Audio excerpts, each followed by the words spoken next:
Hi, welcome to the Georgia Department of Education Orchestra Community. My name is Shawn Morton. I serve as our community moderator. And this month we're going to be talking about selecting and preparing music for your orchestra. We'll talk about how to look for music, how to look at the piece and determine if it's a good fit for your program, and then how to prepare scores and parts so that you have well-edited parts ready to go. We'll start first with how to select repertoire and some things to think about as you're looking at different pieces of music and considering them for your group. So first up, we'll talk about what's the purpose of the music. And this can really vary depending on where you are in the teaching cycle as well as what level you're teaching. So for example, if you're teaching 6th grade, we really are using the music to support recently and newly learned skills versus if you're teaching a very advanced high school orchestra, they may have all the skills needed to play that piece, but maybe you believe that's a really important piece of music for students to know before they graduate. So our purpose can really vary. Now, we have to ask ourselves, is the repertoire the curriculum or is it a part of the larger whole? And I think most of us agree that repertoire is part of the larger whole, but it is a large part of what we do. So making sure we understand how repertoire fits in along with fundamental skills that we're building, music theory skills, music history skills, and so on. Generally, we use repertoire definitely to support skills that we've introduced to students and to reinforce skills and concepts. So we can use it, for example, if your students are struggling with extensions. You may pick a piece of music to reinforce the extensions. So something that really goes through a lot of extensions for the cellos will really help them build that skill. We can also use a piece to bridge old knowledge to new knowledge. So let's say your students are great at third position. That's something they know, and you're ready for them to move forward in their shifting skills. So you can use a piece to bridge third position work to higher level position work. Generally, when we're picking a piece of music, we want to reinforce those skills, but we don't want to introduce too many new skills at once in a piece of music. So you have to kind of balance that. Also, the purpose of the music may just be to expose your students to a new style of music or a composer or just to a certain piece that you feel really strongly that students should know. We can also use a piece of music to create identity with our students and their interest level to get them interested or to meet their interest level. So I mean this as a retention strategy. Like if your students are really into movie music or a certain type of game music, then you can use a piece of music to meet that need. And obviously we're not going to play all movie music all the time, but our students have so much access now to music through their devices and the different things they do that we can really use that as a way to hook them in. And then by creating an identity, I mean picking pieces or composers that students may identify with more based on maybe that person looks more like your student, or maybe it's music from a certain culture that your students identify with. So using that as a way, again, to retain students because you're building on their interest level and identity. And then we can pick a piece of music to help us also plan for future skill development. So knowing our long range plan where you see the students moving towards, picking a piece of music that will help bridge that across. And then ideally, we hope that we pick music that will make our students sound fantastic. We know that there are just certain pieces of music that kids sound really, really good on. So that can be a big goal when we think about why we pick something. Some other points to ponder is, what are the pedagogical reasons for studying that piece of music? Why is this the right piece of music right now? For your group that you're thinking about programming for, what makes this the right piece for that group? And then how does it fit sort of in that long range plan? How will this help them move to the next level? And so kind of considering all those pedagogical reasons. I think it's good too to include students when you've picked a piece and you're working on it in that information. So if you've picked a piece of music to teach them or to reinforce the low 2 finger pattern, then I think it's important to let students know that so they have the idea behind why are we working on this piece of music. Or you've picked a piece to work on extensions. Again, it gives them that knowledge. Okay, we're really needing to focus on extensions. I need to make sure my extension's in tune. And then if there's a meaning or some history or a story behind a piece, not every piece is going to have a historical context or a great meaning behind it, but often it will have a story or be something that the students can work on creating a story, like Dragon Hunter, for example.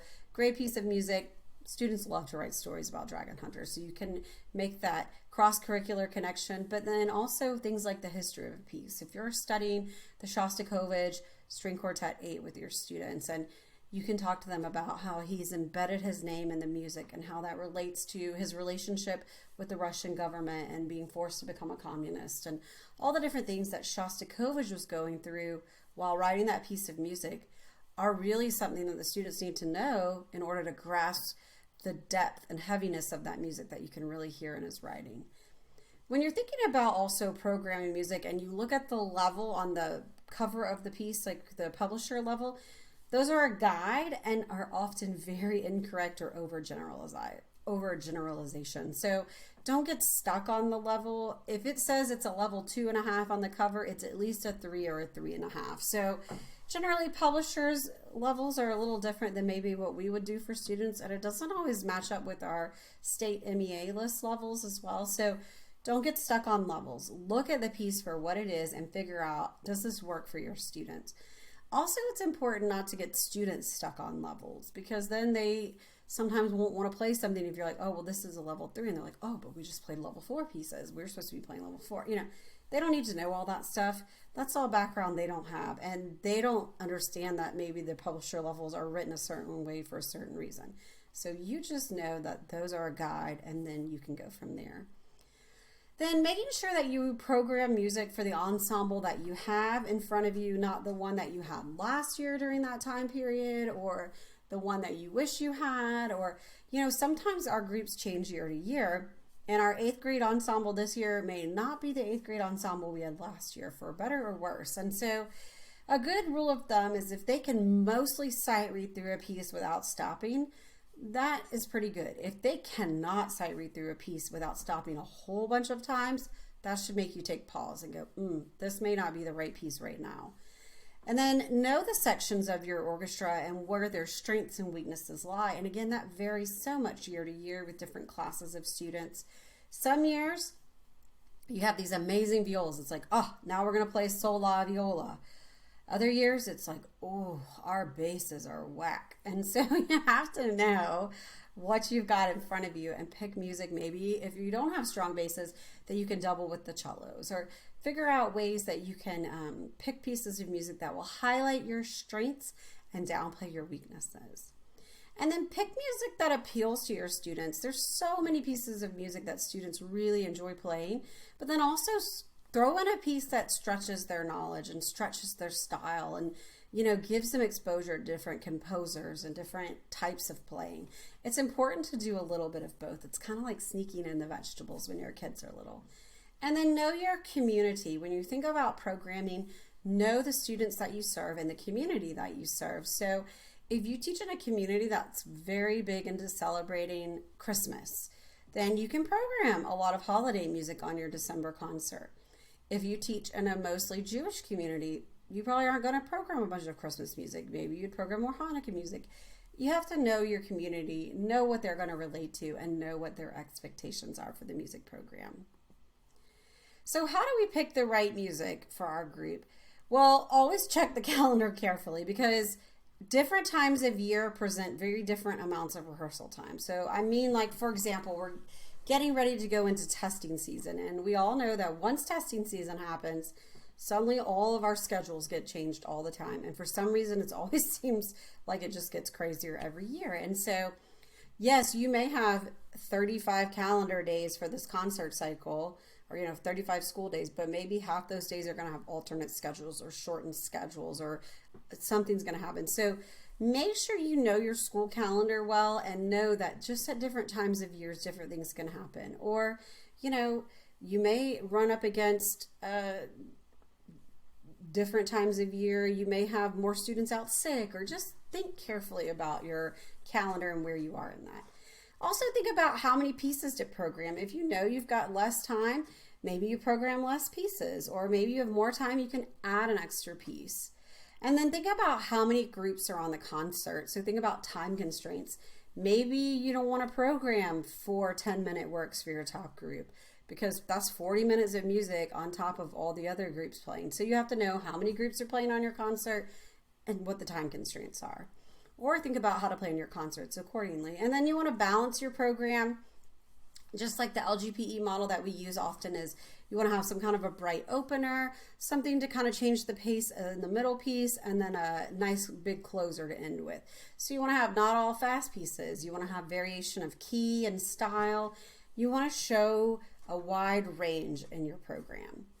And then for evaluation, when we're talking about performance evaluation or contests or anything that you're doing, you don't want to program all stretch pieces. That is not the time to pull out all the things that are going to be hard.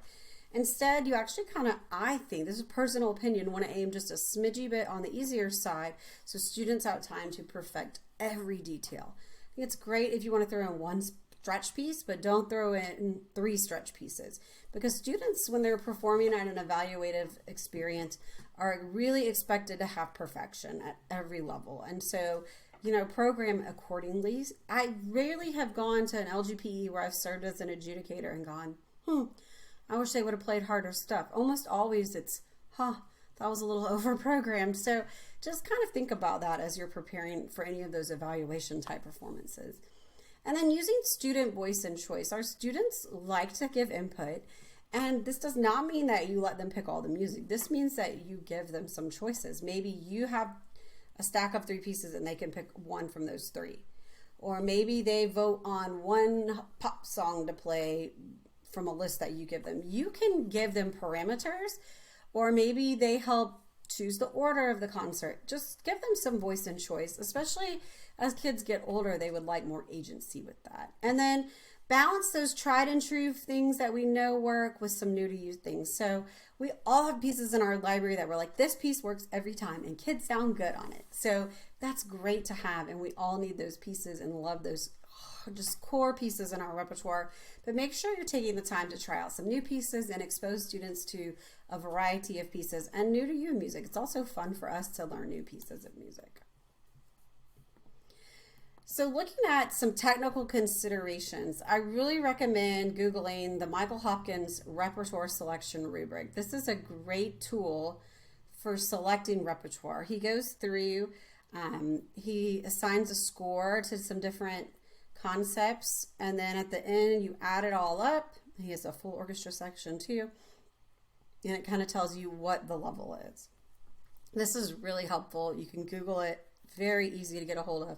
He's very generous with sharing that. But some things that are involved in that, because these are the technical considerations that determine what makes a piece more difficult or more easy.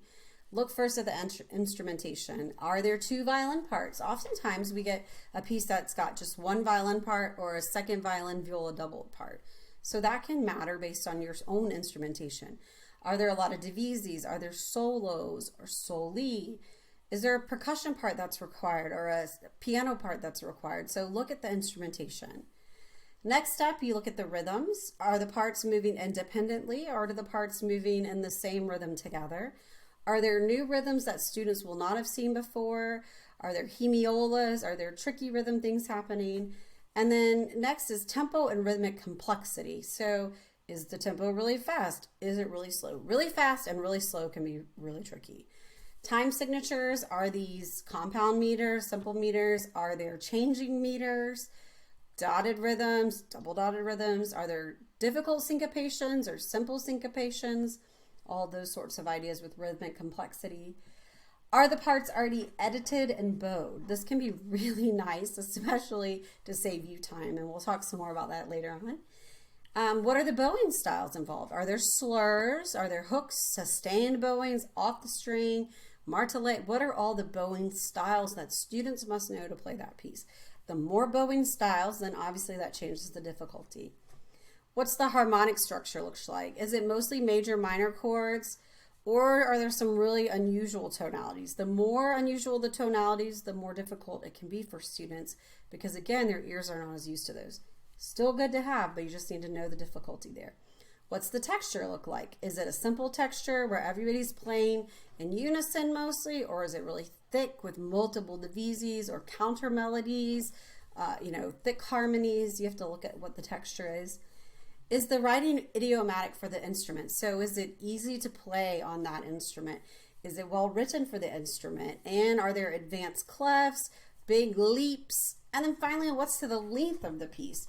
Remember, the longer the piece of music can make it harder if it's not just repeated material. If it's new material and it goes on, that's more that you have to spend on that piece of music. So just some thoughts there. And then where to go to find repertoire. Generally, our popular music ordering sites that we all use are a great resource because now they've got a lot of recordings. Many of them have the scores available for you to look at as well. There's a lot of resource books for orchestra now written by some of our contemporary music authors that have got repertoire lists in them, some good tried and true pieces in them. Music written that goes with your method book is also great. So you'll see many of the method books now have corresponding pieces to go with certain skills. Those are great pieces, especially if you're looking to emphasize those skills. Looking at performance evaluation or conference programs and seeing what people play is a good jumping off point. Reading sessions, all of our conferences now have reading sessions where you can go and hear new pieces of music, and often those are even reading sessions by level, so you can really get an idea of some new pieces. And then finally, our social media groups for orchestra teachers. There are several now where you can go and people share all kinds of great ideas about repertoire. You can even just ask questions about repertoire or just do a search in those groups. So lots of good options to find out about repertoire.